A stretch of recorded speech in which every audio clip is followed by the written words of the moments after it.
Punjab Bihari.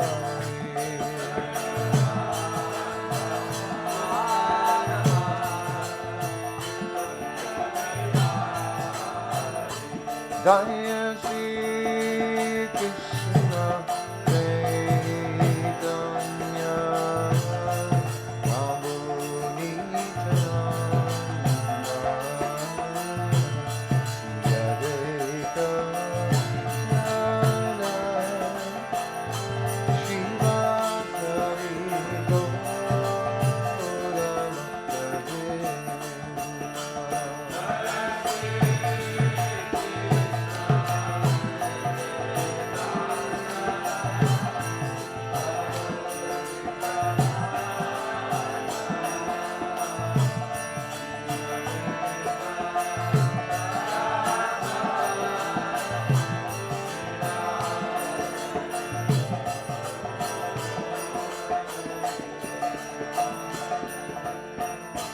Hare Krishna, Hare Krishna, Krishna Krishna, Hare Hare, Hare Rama, Hare Rama, Rama Rama, Hare Hare.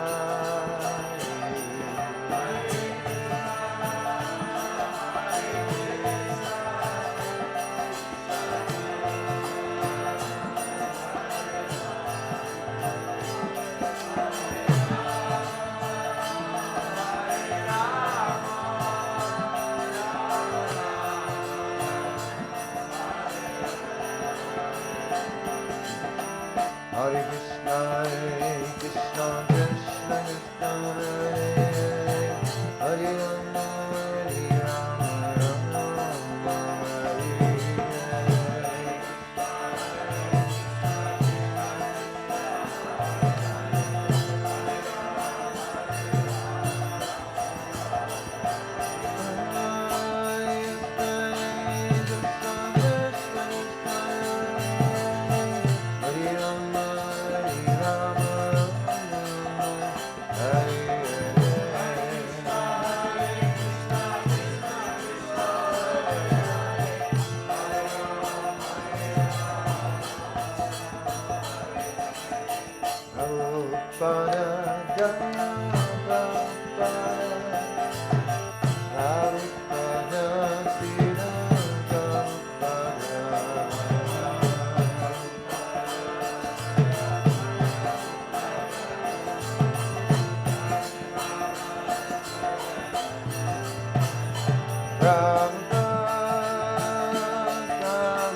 No, I think they were not writing because it's the disappearance of Srila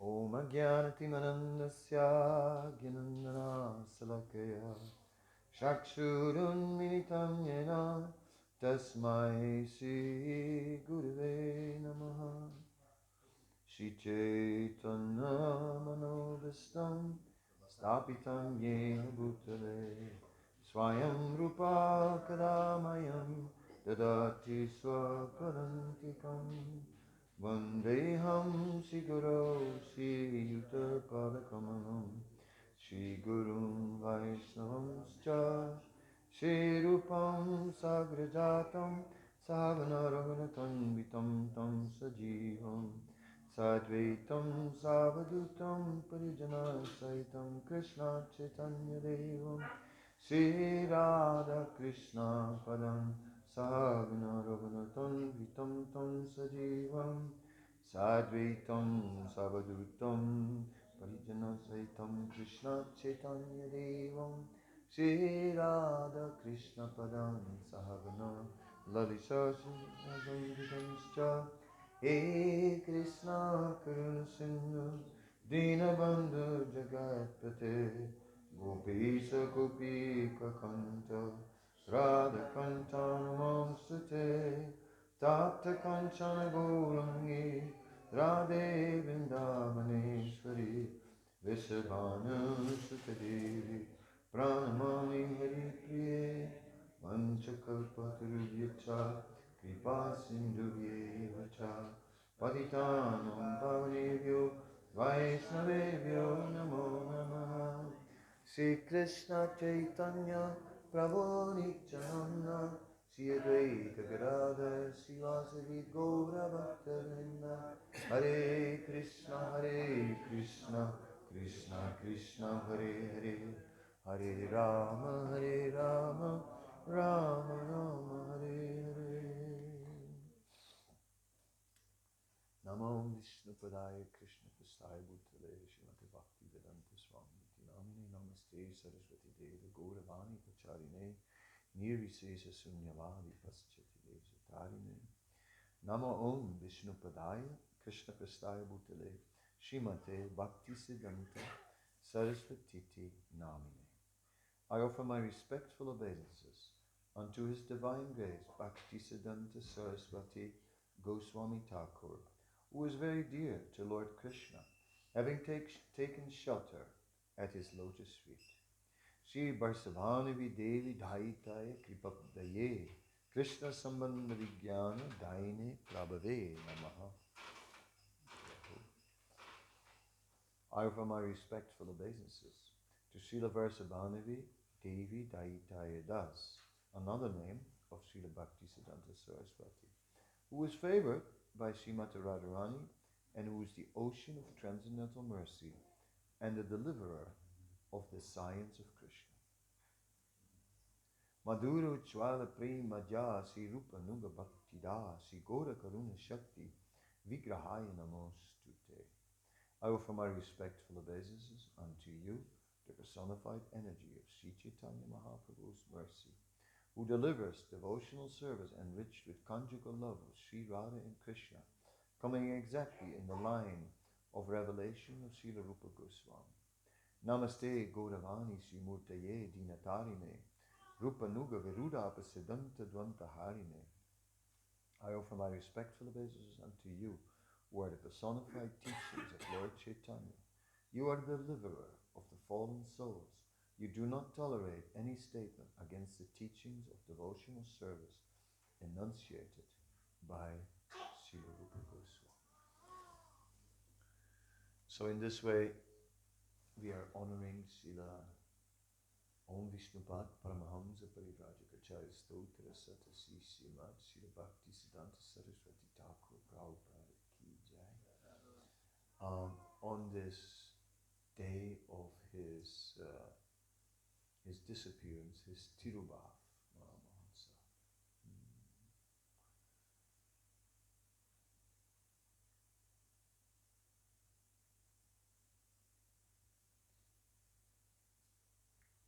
In the line of disciplic succession coming down from Sri Chaitanya Mahaprabhu,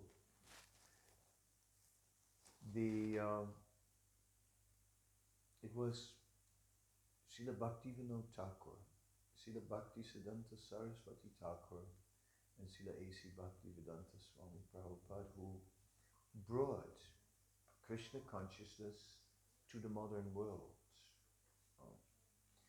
It was Srila Bhaktisiddhanta who built that bridge between the traditional Gaudiya Vaishnavism and modernity. Srila Bhaktisiddhanta himself stayed very simple in Mayapur. He stayed just in a simple hut, and he just took the very same vow that Haridas Thakur took by taking the vow to chant 1,000,000,000 names at a rate of 300,000 a day. So that vow is really something which is practically not humanly possible. Um, how is it possible to chant 300,000 names? How is it possible to chant 300,000 names for one day? How is it possible to chant again 300,000 names the next day? How is it possible to chant 300,000 names every day? Where is the room for being tired? Where is the room for being a little bit afflicted by the body? Where is the room for all of that? How can anyone chant so many rounds? No ordinary person can chant. One cannot chant so many names merely as a sadhaka, merely out of duty. One can only chant such numbers of rounds out of pure love. No other motivation can drive one to chant such a vow. Srila Bhaktisiddhanta Saraswati Thakur was residing in Sri Mayapur, deeply absorbed in chanting the holy name. He had found himself the perfect location, right there. Whereas Sri Vrindavan Dham and Sri Mayapur are non-different. And Mayapur is known as Gupta Vrindavan, the hidden Vrindavan. Mayapur then is also the replica of Vrindavan. And so we see that Radhakund and Shyamakund are manifesting in Vrindavan, but also are manifesting in Sri Mayapur. And Srila Bhaktisiddhanta Saraswati Thakur identified these two kunds, and he made his headquarters there. And he sat there and chanted his 300,000 names, deeply absorbed, not seeing any reason to do anything else.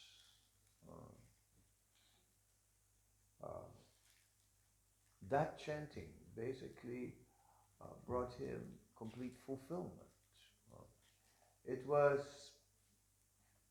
Kunja Bihari, who later became Bhaktivilas Tirtha Maharaj. It was Kunja Bihari who came from Calcutta and who brought him to Calcutta, and who asked him to leave the holy Dham and to come and preach Krishna consciousness. Srila Bhaktisiddhanta Saraswati Thakur gave Kunja Bihari due credit for that he convinced him to go and preach, because otherwise he had no need. He was fully satisfied. We are always restless, and then we're too long in one place. I think maybe you need a change. Maybe you need some different engagement. It is difficult to do the same thing day in, day out, unless one can do so in that very advanced stage of Krishna consciousness, by being greatly attached to Krishna. It is said that Srila Bhaktivinoda Thakur, he established the birthplace of Sri Chaitanya Mahaprabhu in Mayapur. And that was very significant. Prior to that, Babaji's had claimed that the birthplace was in Navadvip, but that if if one looked a little bit at how much the Ganga had moved, then what is Navadvip today was not Navadvip then. Right? Everything was so much different. So Srila Bhaktivinoda Thakur identified the birth site of Sri Chaitanya Mahaprabhu. And Srila Bhaktisiddhanta took that mission to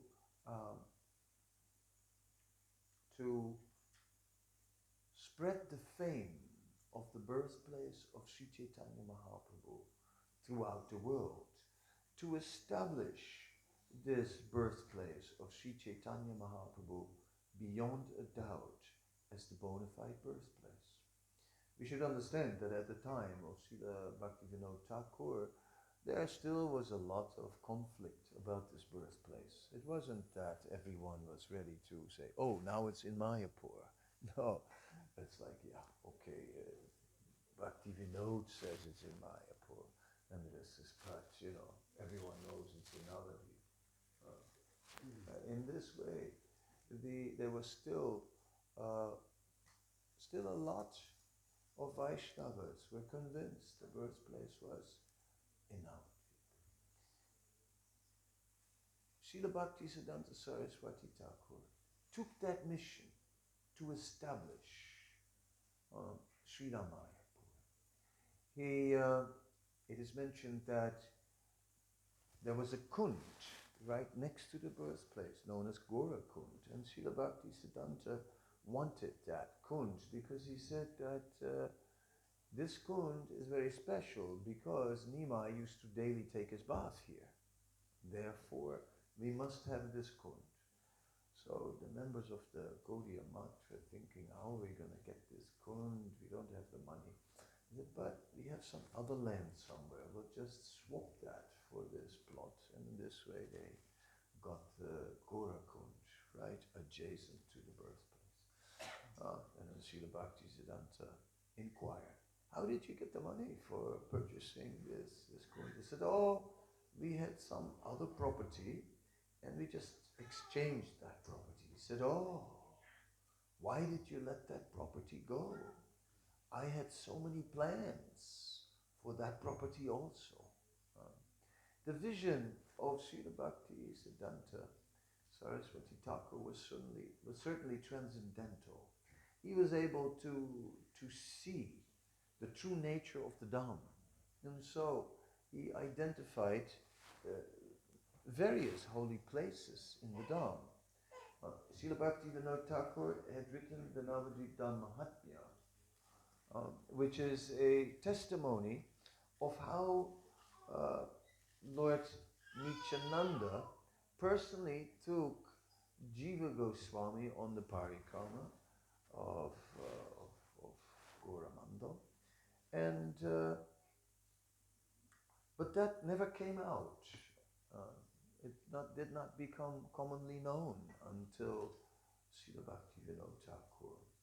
So again, that book was not like taken so serious. You know, saying that he just made it up.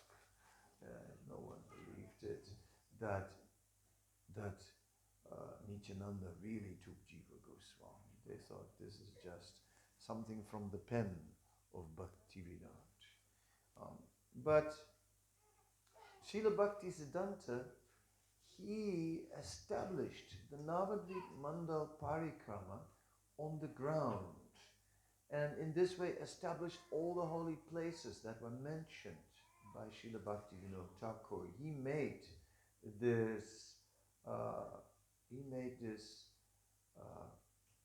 it a reality. And so the parikrama was much more than just visiting holy places. It was there for the purpose of establishing very, very clearly the Siddhanta. This is the birthplace, this is the Dham, and these are the 9 islands for the entire world. Now, of course, we appreciate that That Srila Prabhupada said, Mayapur is my place of worship. Now we appreciate that Sridham Mayapur is the center of this movement. Now we appreciate that the Panchatattva are the worshipable deities for the entire world, that they are the Istadev. Now we can appreciate.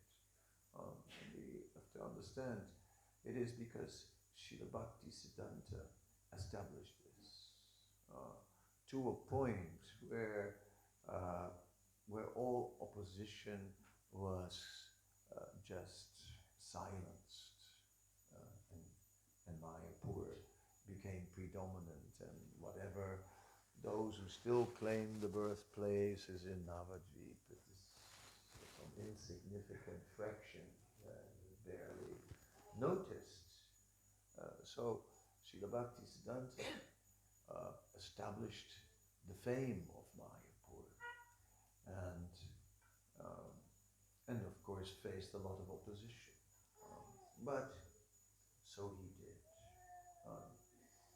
Srila Bhaktisiddhanta operated in a very deliberate manner. We know that he, as a preacher, he was really engaging with the people of his time. We know that, for example, this is the era of the Bhadralok. Bhadralok means the auspicious people. It means that there was what they sometimes called at the time a Bengali Renaissance. It was, what had happened was that as the British came to India, Calcutta was a very important place because it was the port to all of Southeast Asia. And of course the British had a lot of interest and a lot of goods to bring from Southeast Asia. So Calcutta was a very important point. And therefore the British were eager to establish the city. And so they did. Together with the Maliks, they brought various villages together, made a big establishment there. Then right there in the center was the Maidan. It's like a big, big field. And on this field, they established a fort, Fort Williams. Now, Britain already in those days had developed Oxford. And Oxford scholars, they came to Calcutta and stayed there in Fort Williams. So Fort Williams was initially like a stronghold of intellectual development. Many scholars would go, and these scholars were interested in studying the Vedic literature, but now in the Western academic way. And the intellectuals of Bengal, they really liked it. Because the traditional Vedic way is, you don't ask why. You just simply listen and repeat what you hear, and that's it. But the Western academic approach is to ask why. So the intellectual generation of that time in Bengal, they began to investigate their own tradition with a lot of eagerness. And they were known as the Bhadralok. The Bhadralok. So Srila Bhaktivinoda Thakur, Srila Bhaktisiddhanta, they belonged to that Bhadralok time.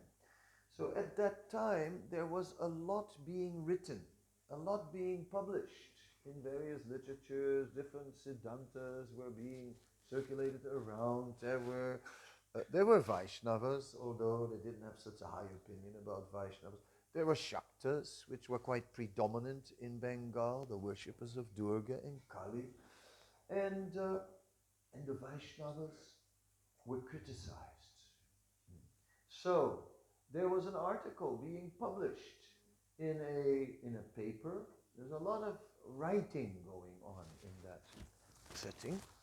And an article was being published in a paper establishing that nothing is more degraded than a Vaishnava? He said, because Vaishnava, he said, is synonymous with fish, synonymous with Sahajism, and a devastating article was written. Devastating. Srila Bhaktisiddhanta published his own newspaper, but not just some sort of a propaganda magazine. You know, we have so many, right? Newsletter. Right? No, not just a newsletter, but a magazine that fully engaged with all the intellectuals at the time, and he went after the writer of this article and just established that, yes, there may be many who are abusing Vaishnavism, but he established that there are still the bona fide followers of Chaitanya Mahaprabhu and just who follow this standard, that standard, etc. And to such a point, and so sharp, that he utterly defeated the author of that article, and the author just had to retract his statement and publicly, apologize and everything. And that was like, what can we say? It was a level of engaging with his time there with the intellectuals of his time through his publications. That was extraordinary.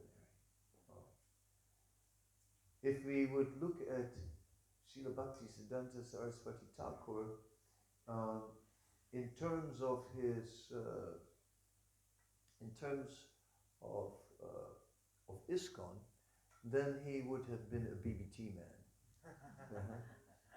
He would have been like a BBT man all the way. He was just always involved with publishing books. It is said he took sannyas when he was 44 years old. Right? And up to that time, he had been really preoccupied with publications. His father, Srila Bhaktivinoda Thakur, had engaged him.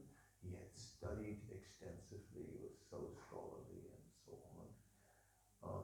So many various publications were there. One noteworthy thing was he started a Vaishnava encyclopedia, and he was going to map out the entire history of the Gaudiya Vaishnava movement in an encyclopedia called the Vaishnava Manjusa. Unfortunately, that was never finished, and later on, the book was taken and sort of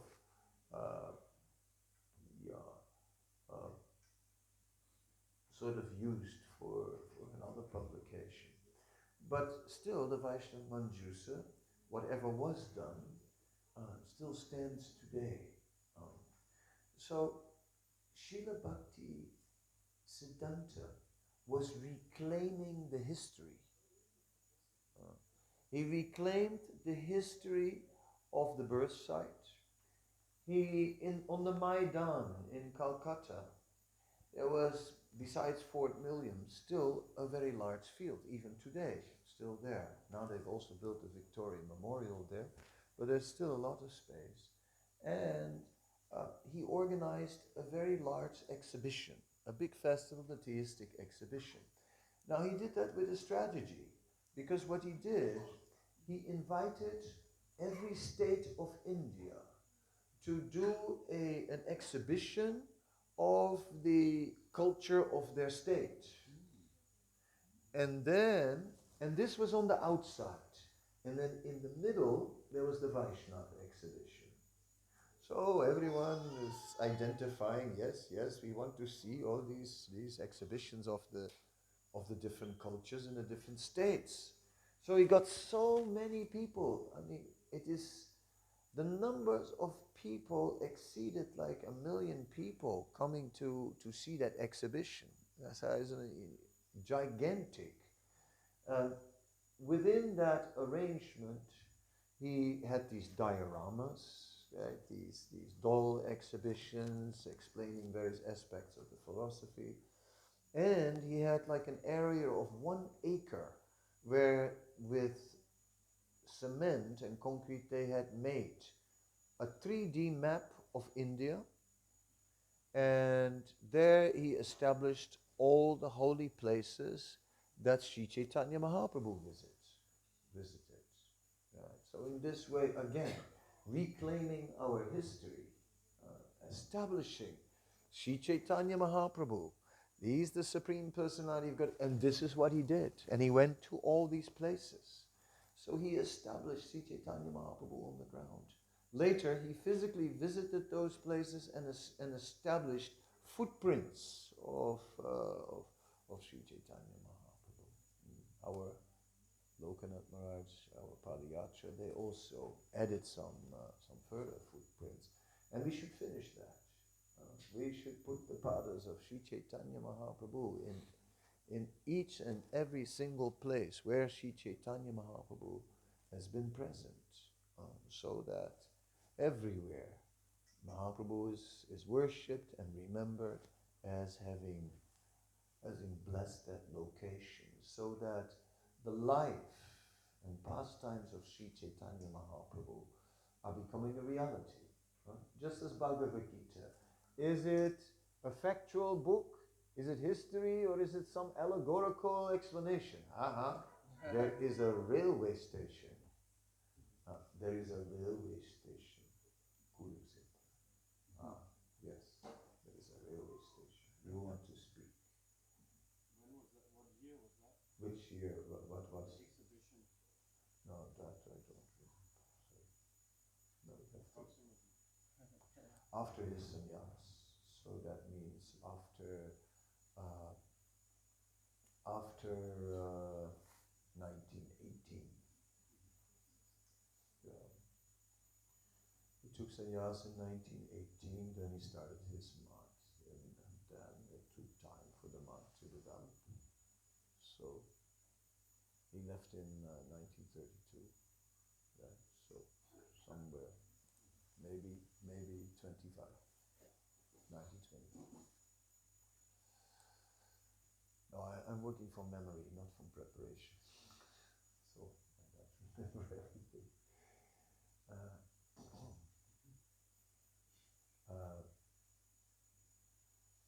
Srila Bhaktisiddhanta. My point is, we want to see how Srila Bhaktisiddhanta had a vision, and that he was operating according to his vision.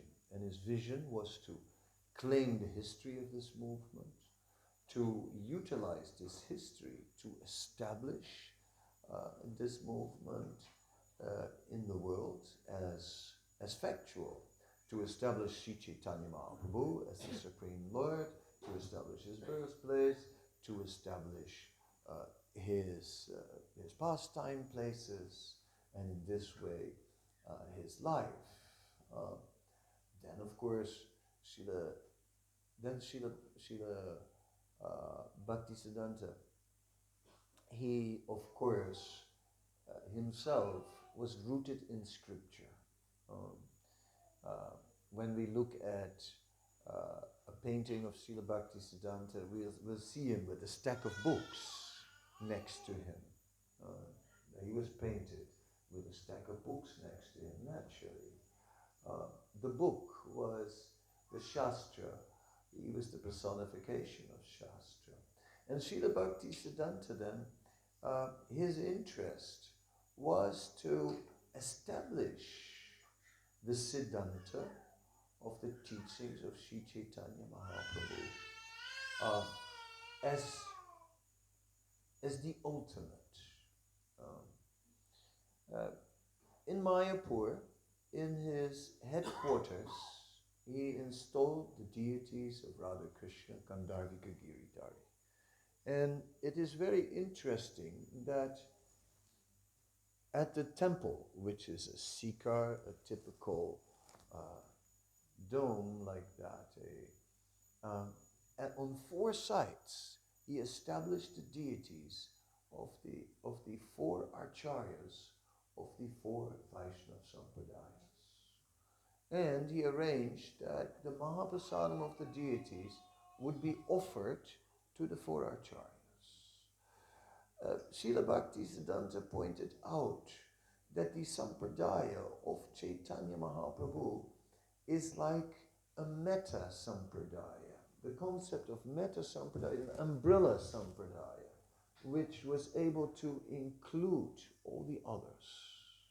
And that all sampradayas in time would become united in the sampradaya of Sri Chaitanya Mahaprabhu. He did not only predict that, but he also took effort to do that. He organized for scholars from both Madhva Sampradaya and the Ramanuja Sampradaya to come. He had their works translated into Bengali, otherwise in Bengal, who is going to study Madhva? You know, it's like Bengalis are different. Bengalis, they are people from the heart. They're not so, the whole culture is much more from the heart and not like that super intellectual South Indian approach to the Vedas, you know, like. But he established Madhva in Bengali, Ramanuja in Bengali, just to establish the links with the other Vaishnava Sampradayas, and in this way, he established Sri Chaitanya Mahaprabhu's movement as more evolved and as the yes, as I said, as the ultimate shelter of all sampradayas. So again, this is a very important message to the world and to the future, and this is still a completely relevant message to us today. It's still something that we are completing. So Srila Bhaktisiddhanta gave us the vision, and many of us came from the Western world, had no idea what we became part of, right? I mean, halva and puris, but it took another dimension, and gradually we begin to appreciate a little bit more about this, the depth of what we are part of. And we are very much part of what Srila Bhaktisiddhanta Saraswati Thakur established. Srila Prabhupada is the faithful servant of his spiritual master. And Srila Prabhupada certainly also made his adjustments according to Kala Desa Patra. He also established things according to time, place, and circumstance. But Srila Bhaktisiddhanta is particularly the Acharya who gave form and shape to the movement in modern times. For example, he established the whole process of initiation within the modern Vaishnava movement. An initiation in 2 steps, such a thing is unheard of. There's no history of first initiation, second initiation. That was Srila Bhaktisiddhanta Saraswati Thakur established that. And he gave then Gayatri. Whereas we see prior to that, the Vaishnavas, following in the mood of the 6 Goswamis, they gave up everything, took the Babaji Vesh, and then even Brahmins would take off their thread. Yeah. And now the followers of Srila Bhaktisiddhanta put it on, even when they never had it, right? With a Pancharatric ritual.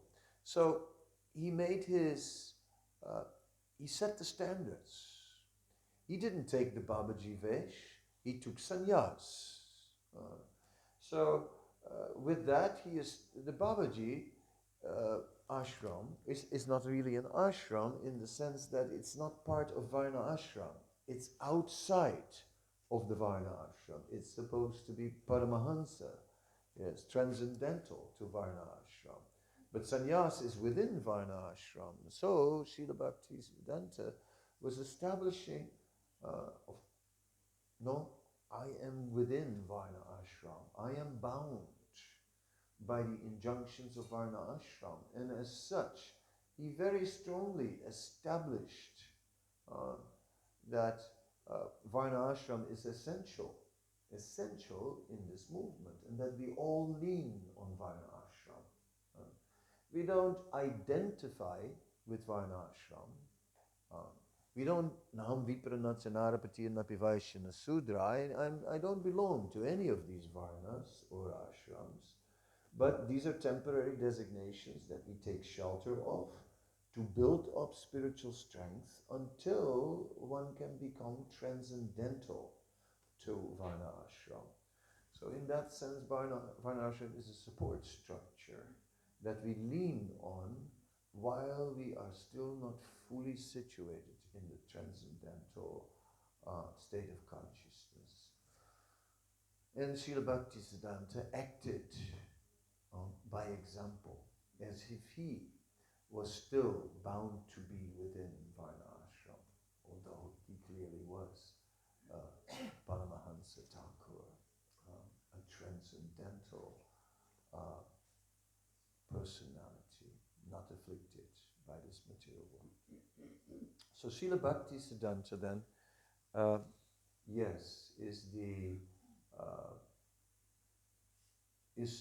Acharya who set the standards for many, many things, who, for the sake of preaching, was ready to make many adjustments, who drove in a car, who started wearing overcoats, sewn cloth, which was unthinkable, who was ready to use modern machines. I mean, the fact that we all have a phone is basically based on that. Otherwise, like Yukta Vairagya had never been established in that way. Yukta Vairagya had never been to connect things in the service of Krishna. Yukta Vairagya had not been implemented like that. Everyone lived very simple, very austere, and just the Babaji lifestyle. But now, for the sake of preaching, yes, utilize technology, utilize everything to somehow or other send this message into Krishna consciousness into the world. The printing press became the central thing. So the printing press changed everything. Previously, hand-copied manuscripts. Now, if you have the money, you can just call and say, I'd like to order 100,000 Bhagavad Gitas, please. And 2 weeks later, the boxes arrive. It's possible. It can be done. I mean, in this way, Srila Bhaktisiddhanta built the bridge between tradition and modernity.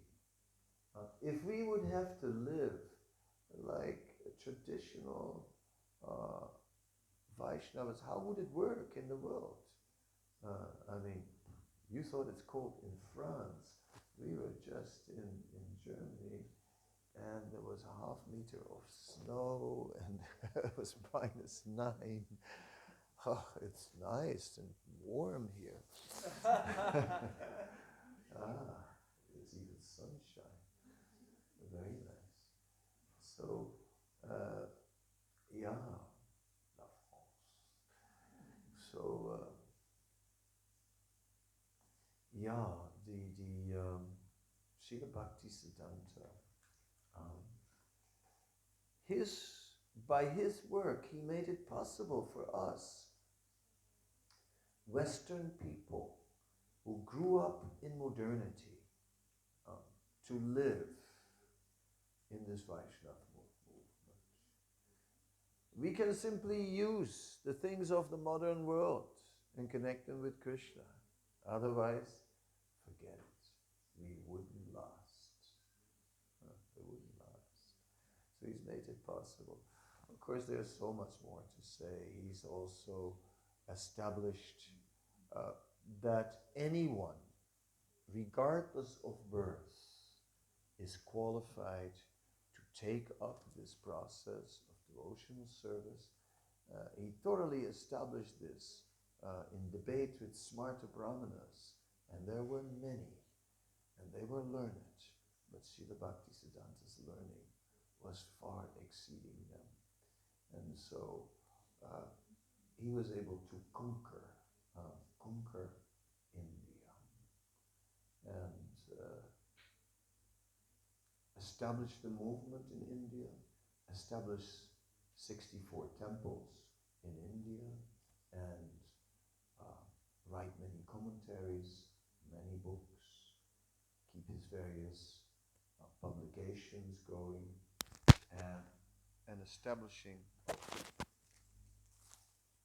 One second, I lost my. And establishing the Gaudiya Math. So I'm almost going to end, but I just want to read a few things. Some statements of Srila Bhaktisiddhanta. Srila Bhaktisiddhanta said, we are not pious, sinful, learned, or ignorant. Well, of course, some of us may be pious, some of us may be sinful. Some of us may be learned, and some of us may be ignorant. Isn't it? So, what does he mean when he says we are not pious, sinful, or learned, or ignorant? It means that is not our meditation. That's not our meditation. We're not thinking, oh, I'm pious, I'm sinful, I'm learned, I'm ignorant. We are the carriers of the dust of the feet of the Supreme Lord Sri Hari. I like that. We are the carrier of the dust of the feet of the Lord Sri Hari. And we are initiated by the mantra Kirtaniya Sadahari. Now, that's really something, right? Because most of us, we would not think like that. If you think, what mantra are we initiated by? Everyone would say, Hare Krishna mantra. Right? And of course, we are, but Kirtaniya Sadahari, that's our mantra. That's wonderful. We're initiated in that mantra, Kirtaniya Sadahari. So we can see how with razor sharp intelligence, just from these words, that's why I want to read a few, because we can see his razor sharp intelligence, which makes everything crystal clear, to the point. Kirtaniya Sadahari. That's what it's about. Not just Hare Krishna mantra. No, that's it. No, Kirtaniya Sadahari, to always chant the holy name of the Lord. Yeah, some other things. Shri Chaitanya Mahaprabhu's instructions in Siksastakam, Param Vijayate Shri Krishna Sankirtanam, is the only motto of the Gaudiya Math. Again, the only motto, Param Vijayate Shri Krishna Sankirtanam. The only motto means it's like our focus, it's what we do. You have a motto, it summarizes what you do. Param Vijayate Shri Krishna Sankirtanam, that's what it means, that's what we do. That's our business, nothing else, no other business. Okay, I'll just read a few. My advice is, do not criticize others. Try to rectify yourself. So this remains relevant for all of us.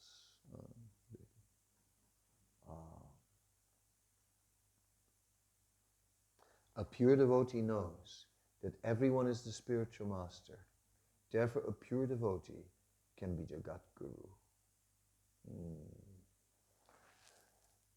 We see this also in Srila Prabhupada's writings, right? Where Srila Prabhupada writes in his letters, he said that, actually, I don't have any disciples, but Krishna sent me many spiritual masters. So it's a little bewildering, like how can such a great devotee see everyone as a spiritual master? We can hear from the learned assembly. I thought about it, and what I think is that it means that everyone is unique. Everyone is a unique living being. And when that unique living being takes up devotional service to Krishna, then every individual also serves Krishna in his own unique way. And therefore, we can learn from everyone, because everyone has something unique to contribute.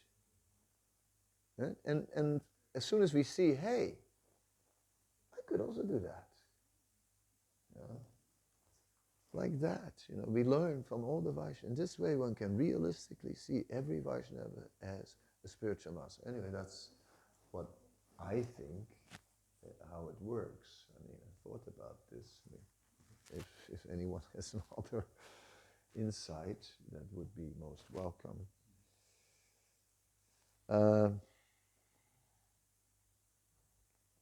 Yeah, a flatterer can never become a guru or a preacher. That's also Srila Bhaktisiddhanta, a very strong speaking, very straight and very strong.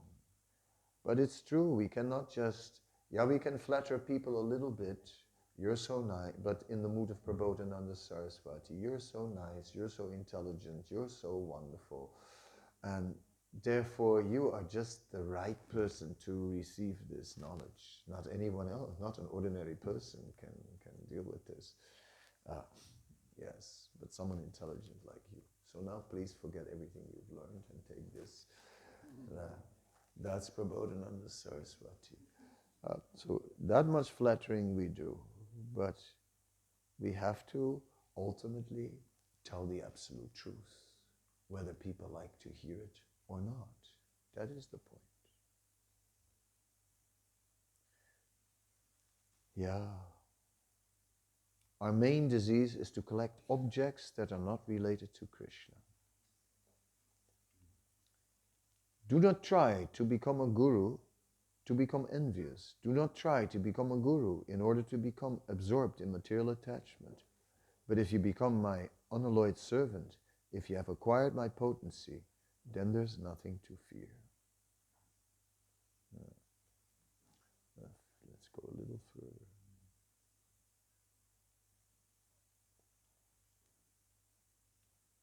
The deity is worshipped by the holy name. Sentience is served through sentience.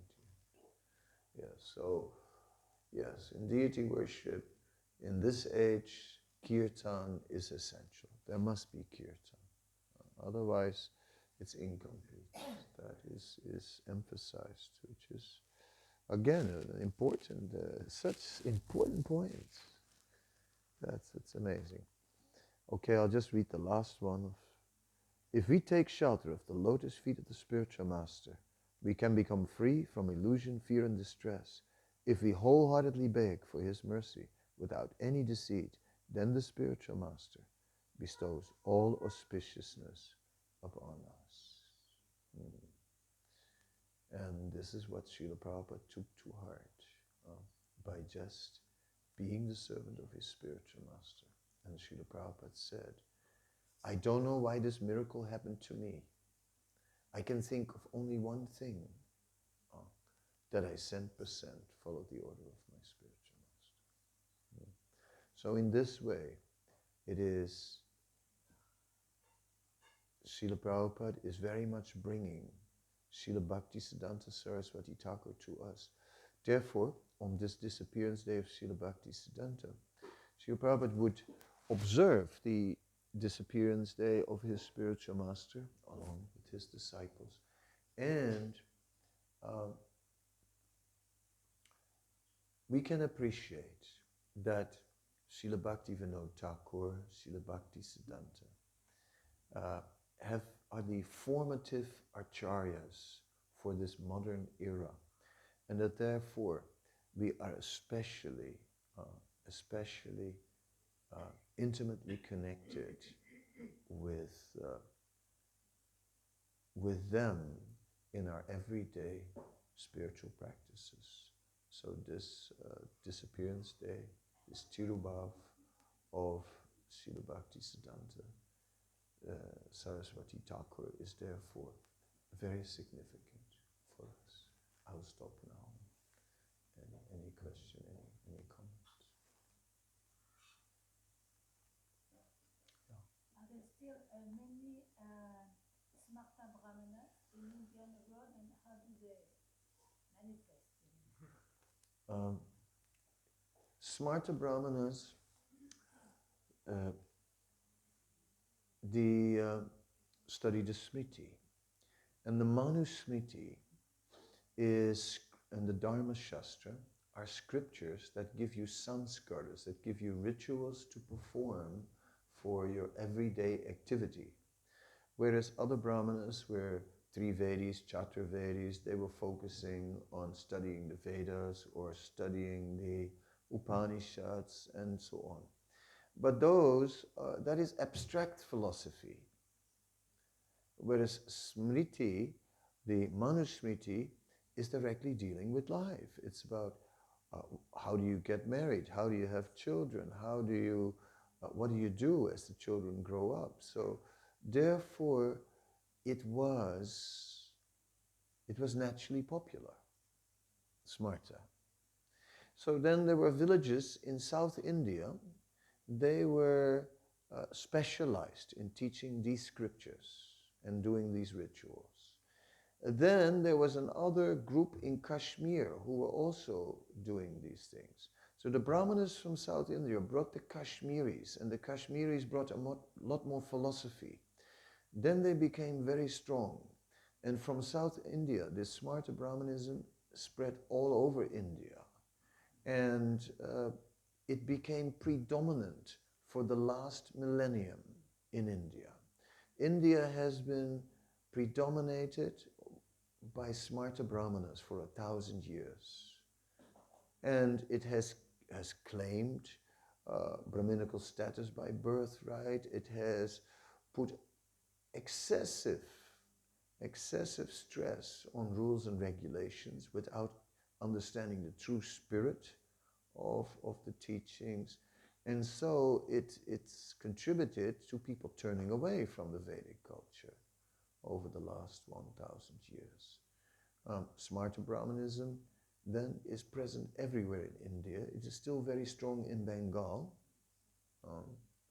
And so we have a lot of work to do to establish ourselves stronger in Sridham Mayapur, not only as a city of buildings, but also as a city of great learning, and as a city from where, and so we still have that work to follow up on, which Srila Bhaktisiddhanta started, to bring really learning to Mayapur. We need to develop the learning of Sri Chaitanya Mahaprabhu within his headquarters.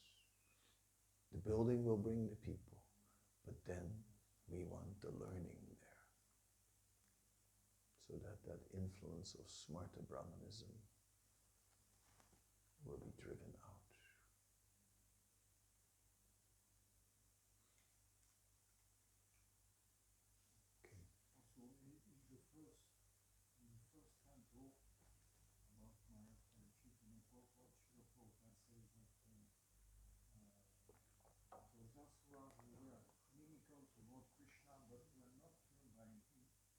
Were given the opportunity to take birth in Brahmin families in the Kali Yuga.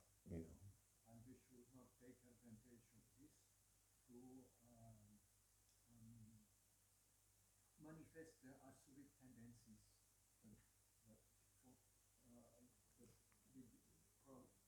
Krishna gives them a chance to purify themselves in those families.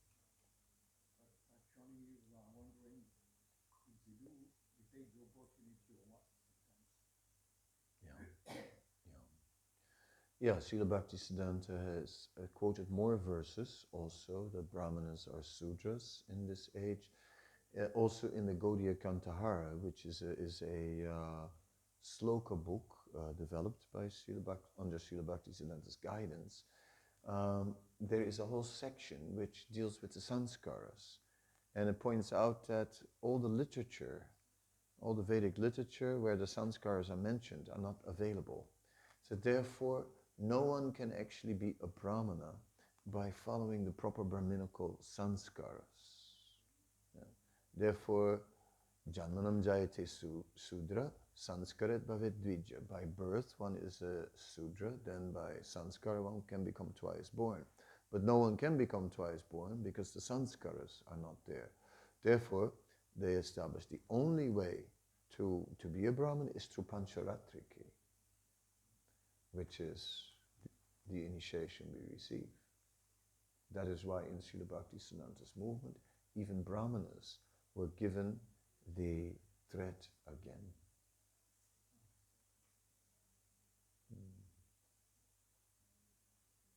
In the Gaudiya Society of Bhaktisiddhanta Saraswati Thakur, it was worshipping Gauranga with Radha and Krishna, not with Nityananda, isn't it? Prabhupada bring the preeminence of Nityananda. What is I don't know why Prabhupada did it that way. Of course, Nityananda was being worshipped, but Srila Bhaktisiddhanta, yes, his worship was establishing Radha Krishna and Mahaprabhu. Yeah. And Prabhupada did that in Mayapur, and he did it in Calcutta. So that's the interesting. also I read in literature comes to talk the reason by which Srila Bhaktisiddhanta put Mahaprabhu in the same altar with Radha Krishna is to confirm slokas Krishna Chaitanya Radha Krishna Nanda. Yes, yes, yes. It's extremely important to respect Chaitanya Mahaprabhu. Yeah. And then Prabhupada Yeah.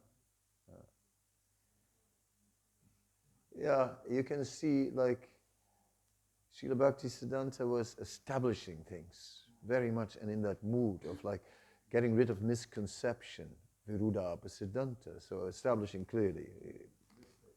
Yes, and this is Radha and Krishna, non-different. You see, Mahaprabhu, Radha and Krishna, the same. And then, but Nitai Padabhina by Radha Krishna Paitanai, without the lotus feet of Nityananda, then, you will not get. So Prabhupada brought in that. The lotus is gradually opening. It's very clear that Srila Prabhupada started preaching and the International Society for Krishna Consciousness, Krishna Janmastami, established Krishna as the Supreme Personality of Godhead.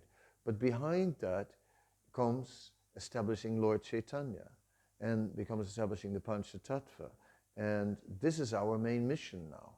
Yeah? And I mean, more than ever, now is the time that we start telling the Lord Chaitanya. It is like the world. So you might say, well, Prabhupada presented Krishna, yes, and now is the time, now that this International Society for Krishna Consciousness is a bit established, we can put more emphasis on Lord Chaitanya. The lotus is gradually opening more and more. Okay, I will stop. I thank you very, very much for your time and patience. Srila Bhaktisiddhanta Saraswati Thakur Tirobhava Maha Mahotsav Ki Jai Ananta Koti Vaishnava Vrinda Ki